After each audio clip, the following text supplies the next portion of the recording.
Hey everyone, welcome back. If you can't lock or unlock your Truist card through the app, here's the fix. First of all, open the Truist mobile app and then once it's opened, go to the manage card or lock or unlock. After that, check your internet connection. Switch between Wi-Fi and mobile data if necessary. Or if you're not able to do so, make sure you're connected to a stable Wi-Fi so your app operates smoothly. Then you're gonna swipe up from the bottom of your screen, look for the Truist app and then swipe it away. After that, reopen it.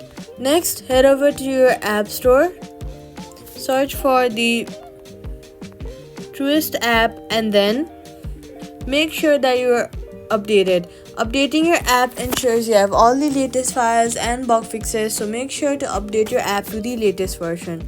Now, if the feature still does not work, contact Truist support for temporary assistance.